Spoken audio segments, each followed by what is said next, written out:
Oi, olha eu aqui. Pensamentos. Então, eu tava pensando. O cabelo tá meio bagunçado. Mas assim, ele tá extremamente bagunçado. Mas. Se o cabelo é meu, não deveria ser eu que deveria me preocupar com o cabelo? Ou talvez outras pessoas poderiam, deveriam ou não opinar dizendo que meu cabelo tá bagunçado e que eu deveria cortar ou fazer isso ou fazer aquilo? E se de repente eu não quiser mais cortar como eu costumava fazer há anos e quiser deixar ele crescer para ver no que vai dar, eu posso? Talvez, né? Mas assim, sendo meu, escolha minha? Acho que é, né? Porque assim, eu tenho tido umas experiências do tipo assim, eu tive meu diagnóstico recente, mas eu sempre achei que tinha alguma coisa assim, sabe? Até começar a investigar. Por causa de outras pessoas, eu fui acabar investigando o meu. Não era pra mim, era pra outras pessoas. Mas aí eu fui acabar investigando o meu. E aí acabei descobrindo a questão do TEA.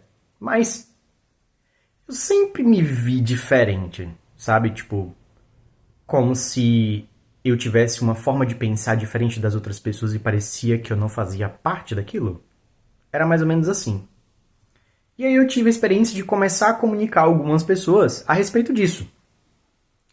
E aí, as primeiras opiniões é que mas você não tem isso, você não tinha sinal nenhum, mas quem tem autismo, fulano é assim, e ele tem alguns jeitos, ele tem algumas coisas, algumas reações. Você. Não, pera, eu não entendi. Eu tô te comunicando um diagnóstico que levou em torno de um ano, ou um pouco mais de um ano, para ser feito.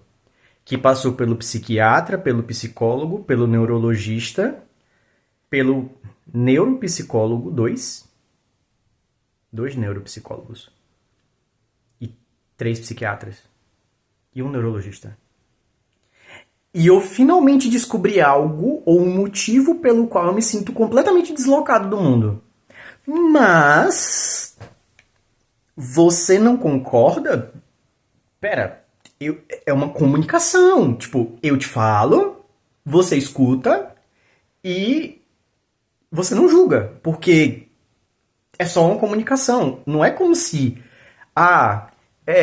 o médico disse que talvez eu tenha isso. Será que eu tenho mesmo? Existe um processo de diagnóstico, não? Então, assim, tem sido complicado. Eu meio que tô gravando esse vídeo por um desabafo, sabe? Mas tem sido muito complicado. Inclusive, algumas semanas atrás eu tive uma crise que eu não tinha muito tempo.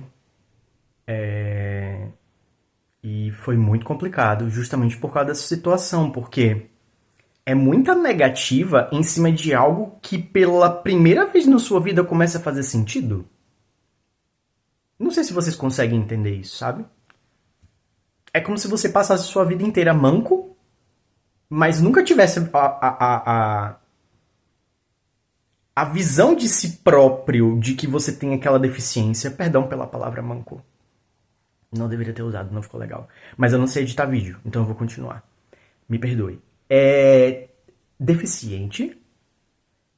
É porque manco de mancar, né? Não é necessariamente deficiente, vai. Mas é como se a pessoa passasse a vida inteira sem um braço e não tivesse a visão de que ela não tem aquele braço e ela passa por todas as dificuldades da vida e depois de um tempo fala assim, nossa, você não tem um braço, você sabia disso? Não, vamos fazer uns exames aqui e tal, tirar um raio-x. Pela raio-x realmente tá faltando alguma coisa aqui. É meu braço, meu Deus, é por isso que eu não conseguia pegar o garfo e a faca, eu tinha que cortar diferente, é por isso que... Sabe? Poxa, respeita esse momento da pessoa. Os autistas, eles também crescem, sabia? Tipo, o autismo ele não tem só na infância. Não são só autistas crianças ou adolescentes. Essas crianças e esses adolescentes, eles crescem. E o autista, ele sempre existiu na sociedade.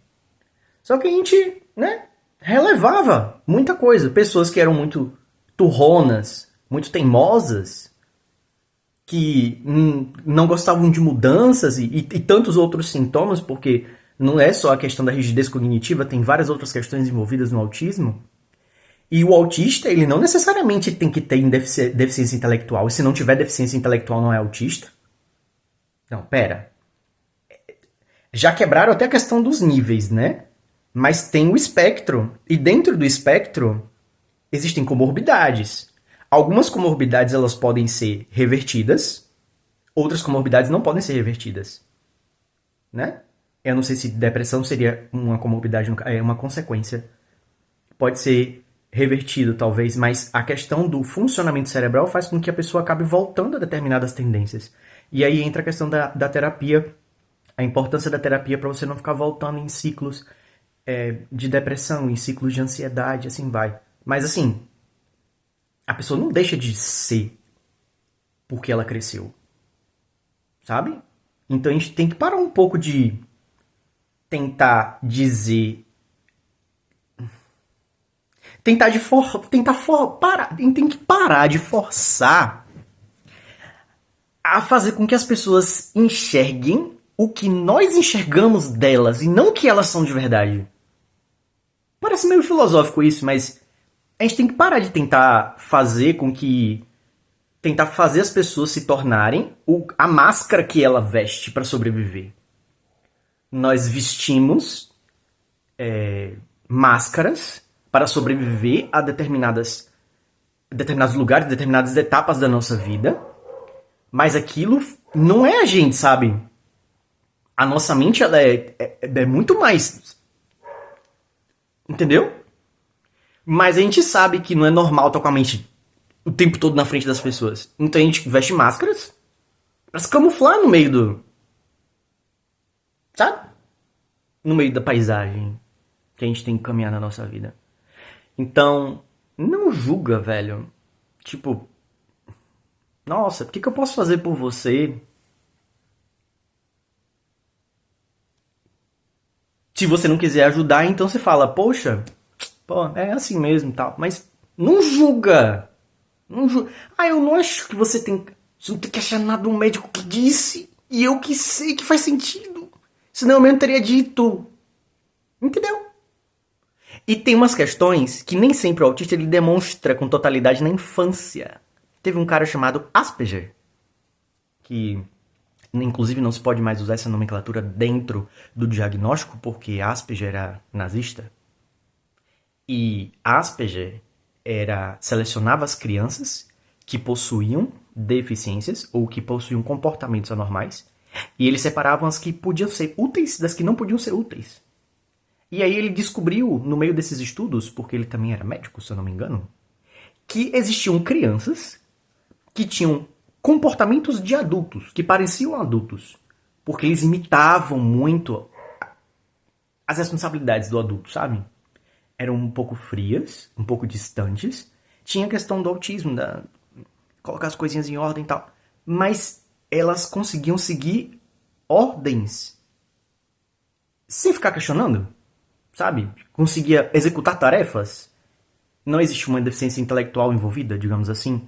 Então, ele separava essas crianças. E por ele separar essas crianças, não posso dizer com todas as letras das que iriam sobreviver e as que não iriam sobreviver. Das que serviam pra alguma coisa, das que não serviam pra alguma coisa. É pesado isso, é por isso que não pode usar mais o termo. Tá? E aí, ele acabou estudando essas crianças. E parte do conhecimento que se tem hoje do autismo, sim, foi por causa dele, que ele estudou e tal. Mas não era por uma boa causa, sabe? Então não ficou legal. Mas essas crianças que tinham esse Asperger, que eram pequenos adultos, que eram calminhas e tudo mais, que não davam muito trabalho e que seguiam muito bem as ordens e as regras, porque as regras elas dão uma previsibilidade do que você tem que viver, sabe? O autista gosta dessa previsibilidade, de coisas que são previsíveis, do que você sabe que você tem que fazer, quais são as regras. Quanto mais regras, melhor, porque fica tudo, sabe? Esquematizado, em fileirinha. Você começa, você faz isso, depois faz isso, faz aquilo outro. O que você tem que fazer? Uma coisa que eu tinha muito problema quando era pequeno, ó. Uma coisa que eu tinha muito problema quando era pequeno. Maurício, vá no mercado e compre uma Coca-Cola de 2 litros. Aí eu ia no mercado e voltava. Com a mão vazia. Maurício, por que tu não comprou a Coca-Cola? Não tinha Coca-Cola. E por que tu não comprou outro refrigerante? Mas você pediu Coca-Cola. Mas podia ser qualquer outro refrigerante. É um exemplo. Podia ser qualquer outro. E não tinha. Tinha Coca-Cola, mas ela não era de 2 litros. Ela era de um. E as pessoas sabem que, geralmente, se você comprar duas Coca-Colas de 1 litro, não sai o mesmo preço da Coca-Cola de 2. Porque elas tendem a ser mais caras. Então eu não comprava porque eu sabia que ia dar mais caro do que deveria. Então eu não comprava. Então eu voltava no mercadinho 2 vezes. Uma, voltava de mão vazia, porque eu tinha que comprar o que me mandaram e não tinha, então eu não comprava. E depois eu voltava de novo pra falar assim: não, é qualquer refrigerante, pode ser aquele de 1,5 litro. Ou dois de um. Ou uma Pepsi. Mas, sabe? Regras. O que foi dito é o que é lei e o que é pra ser seguido. Sabe? Padrãozinho. Entre outras coisas, claro. A questão da criatividade. Nossa, qualquer coisa que eu pegava era. Pá, virava alguma coisa e umas pulseirinhas que eu fazia, e uns desenhos no caderno, e umas cartinhas, uns negócios. É isso, gente. Fugi do assunto. Reprovei a redação do Enem. Fugi do tema. Então, sabe, já foi o diagnóstico. Já foi, entendeu? Então, inclusive não é só o TEA, o TDAH também. E talvez descubra outras coisas, não sei. Talvez tá faltando tá faltando uma pecinha ainda. Mas eu vou ver ainda, vou ver ainda. Mas é isso, é mais um desabafo. Perdão pelo desabafo, mas não é que eu queira que as pessoas reajam assim comigo, sabe? Tipo, oh, nossa, me deu um abraço. Não, sem abraço, pelo amor de Deus. Mas eu não gosto. Eu abraço determinadas pessoas quando eu gosto. Mas a maioria das pessoas não gosta. Ah, mas você sempre abraçou todo mundo. Então, né? Eu não gostava. Mas eu tinha que fazer, porque era um padrão social, sabe? Então, é isso. Quando a pessoa te falar, não faz isso. Não diz que não parece, não diz, sabe?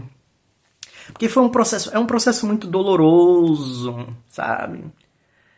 Não são só flores, não é como se eu estivesse comemorando, mas é porque começou a fazer sentido a vida, entendeu? Começou a fazer sentido as coisas. Então, por favor, não julgue. Ajude. Pergunte como pode ajudar. Se você não quiser ajudar, também não tá tudo bem, só julga. Beleza? E sobre esses negócios que estão falando aí, da questão das pessoas que estão fazendo chá revelação, isso é um jornal, que isso pode descredibilizar o movimento de luta pelos direitos do autista. Gente, pelo amor de Deus. Não existe banalização nisso. Vocês não estão entendendo o negócio, a profundidade, como é que eu explico? Tá me vindo um meme do negócio do menino lá do sul que tá tentando explicar a tomadinha. Vocês pegaram a referência? A tomadinha do negócio que coloca, não tá entendendo, meu Deus. O menino fica desesperado, coitado. É uma, sabe? É quando você descobre que as coisas começam a fazer sentido. Então, é um momento que depois bate meio que a ficha, e cai a ficha e a gente fica meio. Por que eu não nasci de outro jeito e tal? Mas a parte do fazer sentido é muito mais importante. Entendeu? Você passou uma vida inteira sem entender porque você tinha determinados comportamentos, determinados pensamentos, determinada maneira de agir, sabe? Você pensa sempre rígido demais.